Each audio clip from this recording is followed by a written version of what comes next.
and welcome back to the channel of nonsense. You join me on the very first European Genesis press launch here in the UK, obviously, because I'm not allowed to go anywhere because of the plague. We're here to test the new Genesis G80 and the GV80, which is the SUV one, which we'll get to in a bit. I've just sat through a half-hour presentation on the brand of Genesis, and there were words in circles and pyramids of corporate joy and talking about customer service, but for me, I think the cars need to speak for themselves. So I'm going to take you for a drive of the G80 and GV80. I'll try and keep it brief and talk about whether these new cars and this new brand can be a competitor to the likes of, you know, Volvo and Mercedes and Audi and all these premium brands. And this is kind of a 40, 50, 60 grand car, so it needs to be good. Is it? Let's go and find out. And I promise you there are not going to be any words in circles or pyramids of corporateness.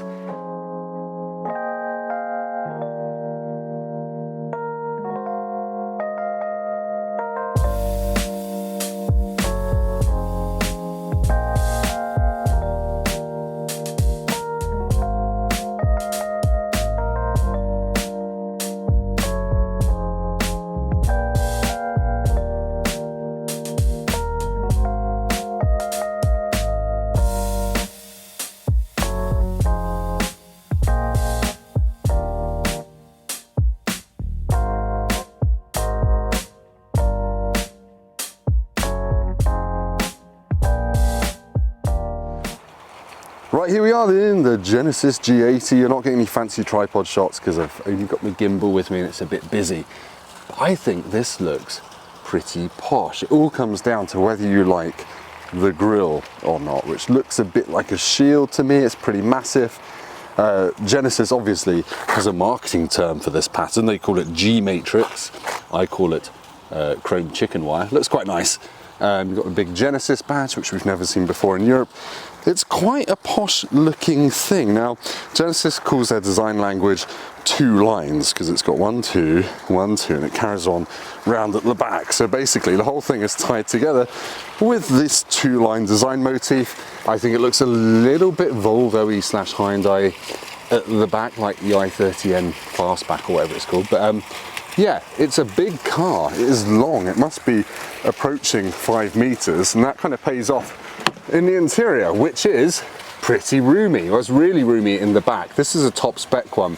This retails for 64 grand. It's got the 2.5 litre petrol engine and luxury packs and everything else. So you've got backseat entertainment. You've got an infotainment system for your rear seat passengers as well. And in there, you won't be able to see this. There are separate headphone jacks for each screen. So your kids, or if you're a chauffeur, your clients can listen to separate things to everyone else, which is quite cool. The leather in this car is worth mentioning. You get basically 3 versions. There's leatherette, there's a medium leather option, and I think this is the top spec version with piping and bits and bobs like that. And up front, let me show you, you have to excuse all my crap. As I said, I'm kind of doing this on the hoof. Up front, you've got heated and cooled massage seats, which are approved by the German Board of Back Pain, because Germans love to whinge about that. So anyway, this is the interior up front. Quite a nice steering wheel to actually hold when you're driving it. You can hold it down the bottom like an old Rolls-Royce driving chauffeur, driving Lady Penelope to a meeting on Tracy Island or something. Anyway, this is all very posh. This all lights up with aircon bits and bobs in there. You've got Apple CarPlay, you've got a very high-res 14-inch screen up there, and a digital driver's display as well, which, like the Kia Sportage I reviewed last year, you're not going to be able to see this, I'm afraid. When you indicate, it displays a rear-facing view down the side of the car in the direction you're turning, so you can check your blind spots before you cut people up. Wood fetishists, you'll be pleased to note this has got open pore wood as one of the trim options. Super lovely, quite Volvo-y, and everything that looks like metal actually is metal. They make a big point of that. There's no kind of chrome colour plastic. So yeah, the interior is lovely. The design is nice. The boot, let's talk about that. Oh, hang on, let's talk about my t-shirt. Can you see my t-shirt? I'm wearing my very professional Cats t-shirt. 100 internet points if you can tell me which computer game those cats are from. Right, it's actually, I think it's a 430-ish litre boot. You're not going to be able to see this, are you? Hang on, fiddling. There you go. It looks pretty big. But things like Mercedes E-Class have bigger boots, and this is kind of competing against things like the E-Class, the A6. But yeah, there's a very quick whistle-stop tour of the Genesis G80. It's lovely inside. Right, let's go and drive it. Right, let's go for my very first drive in a Genesis. This is the 2.5 litre petrol. This is the saloony one. This is a £64,000 top spec one with all the luxury accoutrements. The 2.5 litre, 304 horsepower, petrol engine, 8-speed automatic gearbox, 4-wheel drive, and I've not adjusted the steering wheel, which is lovely and leathery. The interior of this one is lovely. It's all caramel leather and open pore wood. It feels super high quality. I've got Apple CarPlay doing my routes. I'm quite excited about this, to be honest, because I think this is going to be a great wafty thing. Let's find out if I am right. The brake pedal's already got that nice soft kind of chauffeury feel to it. It doesn't jam you into the windscreen at the first press. Is my seat a bit high? It probably is. Right, is it fast? It's actually quite brisk and revs quite high. Genesis is saying lots of things about how, you know, these are luxury cars, not sporty, speedy cars, but performance is pretty good and kind of what you would want from a 50, 60 grand luxury saloon. I'm enjoying the very, very sharp head-up display with a digital rev counter that sweeps anti-clockwise like an Aston Martin. That's quite cool. And I'm not being bombarded with information. These are my very first impressions. I've literally just got in this. I've not even done my walk around yet, although in the video I probably have done. So yeah, very easy to use. I like that. The infotainment is controlled by this swipey concave, was it convex? No, concave touchpad thing here, which actually feels quite nice. You click it and it's way less of a faff than something you'd find in a Lexus. It's actually quite a natural feeling thing. Twiddly knob thing. You select gear using a rotary selector like various Ford automatics and JLR stuff. Yeah, so far, so comfortable. Sorry, my sunglasses holder is down. There we go. Got a lovely frameless rear view mirror that makes it feel uber posh and premium. Door mirrors are good. When I accelerated earlier, you might have heard quite a bit of engine noise. That is mostly fake, and you can adjust the level of sportiness of the engine noise through the setup menu. And it's okay, it's inoffensive. But yeah, first impressions are, it's pretty decent. It's very quiet. It's got something called active noise cancelling. So you know when you've got those Bose or those Sony headphones with microphones on the outside, they kind of play the opposite noise into your brain to cancel out the horrors of the outside world and your childhood trauma. This does the same thing. It's got sensors and speakers and microphones everywhere, and it kind of basically listens to the noise of the suspension, the road and everything else, and plays the opposite to cancel it out in here, which is great. It seems to be doing a good job. Right, I'm going to go for a bit more of a drive and give you more considered driving impressions, blah blah blah, as if you care, in a minute. Right, I'm on a bit of a twisty country road now, and I've got it in sport mode, so the suspension has firmed up and the steering has got pointier and it's making more of a fake noise. And actually, do you know what? Quite enjoying it. It's not exactly like a king of chassis amazing thing like a Porsche Panamera, but obviously it's half the price, but it's quite a nice thing to hustle down a road, and it turns in really quite quickly, and the chassis got loads of grip, so you can hoon it about really quite quickly. Colour me impressed. Sportiness kind of tick, and the engine is oddly revvy feeling, yet has a decent slug of power. It's not slow. There we go, relevant consumer testing. Right. Overall, my main impression of driving the G80 is that it's actually an impressively comfortable and clever high-tech thing. The suspension is mostly really comfy, and it kind of irons out most of the bumps, although it has got a slight coarse edge to it over some kind of harsher bumps, but you know, you kind of get that from things like the Volvo S90 as well. I'm really impressed with it, to be honest. I'm just mostly surprised by how nicely it steers and goes down a road when you want to go a bit faster. Although it's not a sports car and it's not a thrilling car, it's very competent. I think really you buy this on the interior, the looks, and dare I say it, the whole Genesis brand of having a customer assistant look after you for your whole life with the car. because Genesis does this thing where from buying the car, the same person brings it to you for a test drive.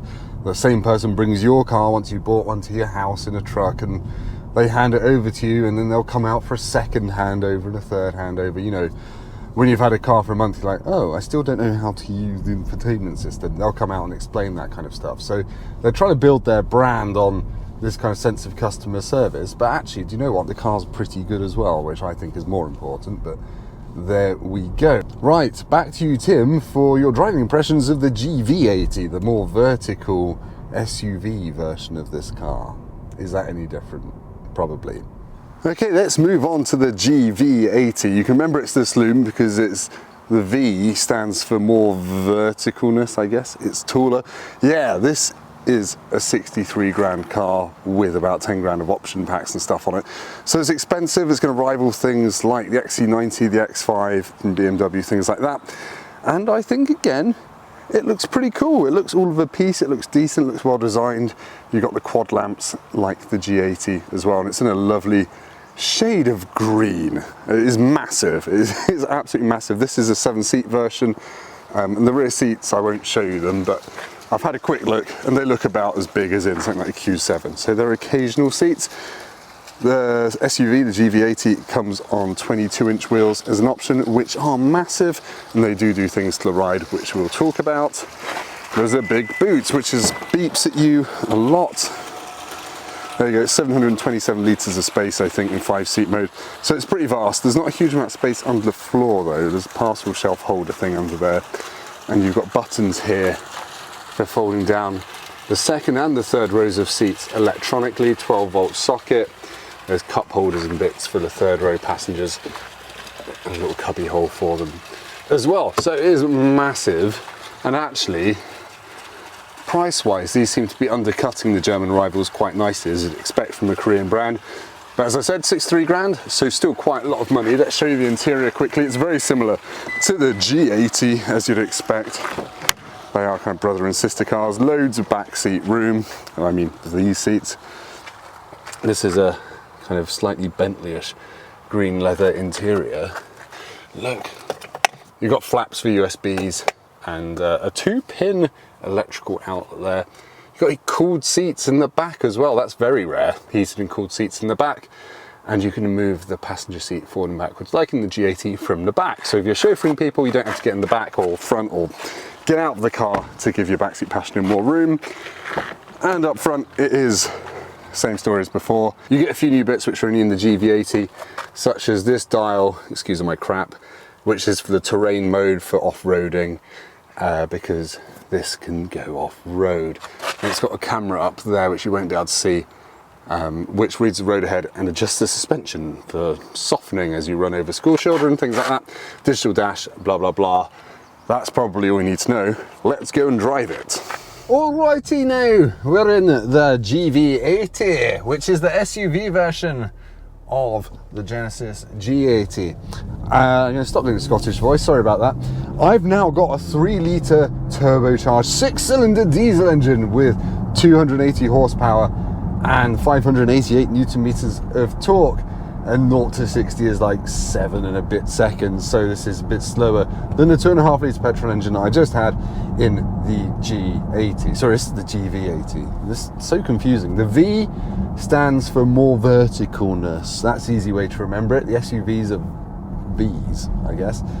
So this has a few things that you don't get in the saloon. You get camera, which is linked to the suspension, so it can read the road ahead, and it tries to soften and stiffen the suspension to cope with potholes, speed bumps, things like that. I'm now on 22-inch wheels rather than the 20s of the top spec G80, and yeah, you can feel that this has not got the gentlest ride in the world for an SUV, but otherwise it's pretty much the same as the G80 in here. I've got a terrain knob that's different, and that can do snow, mud and things for the 4-wheel drive system.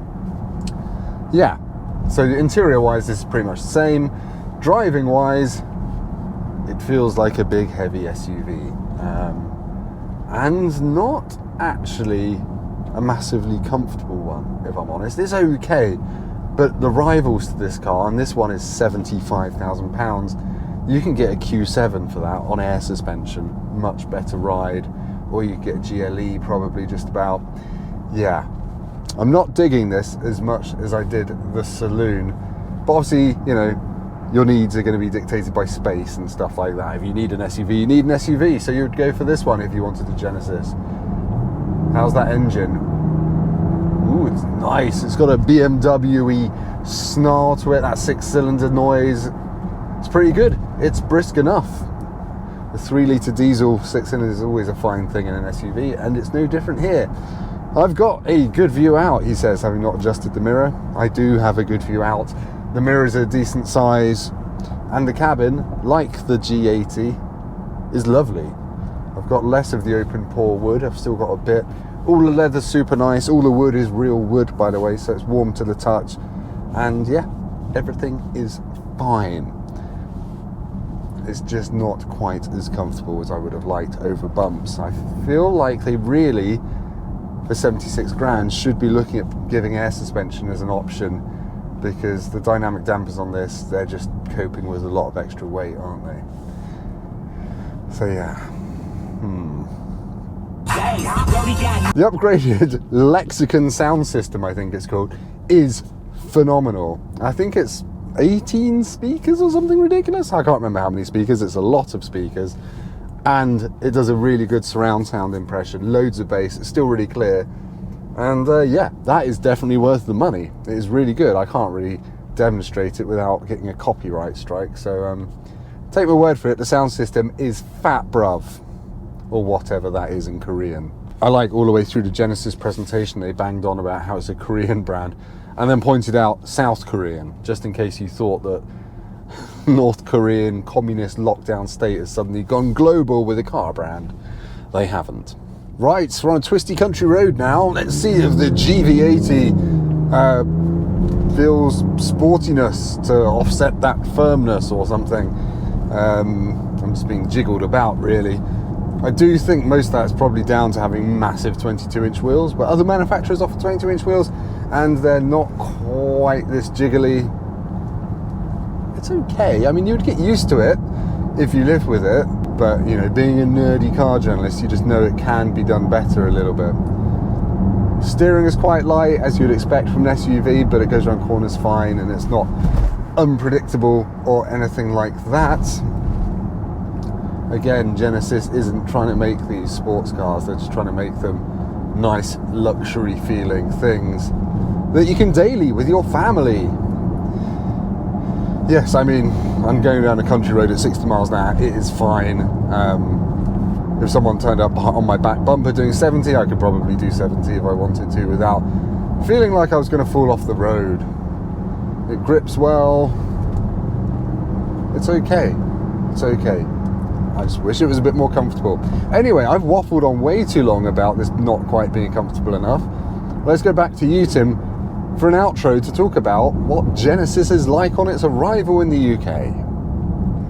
So in conclusion then, the Genesis G80 and GV80, obviously the brand's first cars here in the UK and the first cars that it's bringing to Europe. There's the G70 coming and the G70 shooting brake, which looks especially good. I'm quite impressed by them. They're solid, like 8 out of 10 cars, and it's nice to have another premium brand that really can mix it with the likes of the Germans, your Audis, your Mercedes, your BMWs, even Volvos. So yeah, they are really good cars. I would say GV80 is a little bit too firm. I'd like it to have air suspension at the price point, but you know what? They are still undercutting German rivals on price, which is nice. It's nice to have a choice of a car that is kind of in that 50 to 60 grand bracket. And if you want something different that looks, in my eyes, pretty stunning and feels really nice inside, and importantly feels different, because lots of people are going to have had all the German rivals, they're going to have owned them, they want something new. Genesis is promising a new ownership experience, a buying experience, so this whole personal assistant thing. Yeah, you know, obviously buy them online now, and someone brings it to your house and they take it away from your house to be serviced, so it's a package, and they're talking about the ownership as much as they are the cars, which is quite interesting, I think. Also, Also, don't forget these all get a 5-year warranty, as you might expect from Korean brands, and service packs and all that kind of stuff as well. So yeah, I've been very impressed, a little bit surprised, frankly. I would go for the G80 over the GV80, but I'm a saloon kind of guy. So there we go. Genesis is here, hooray! And it's not bad. Anyway, thank you so much for watching. Please like, comment, subscribe, hit the old bell, and I'll see you next time. And my arm's not about to fall off from doing a really long piece to camera on a gimbal that's really heavy. Goodbye.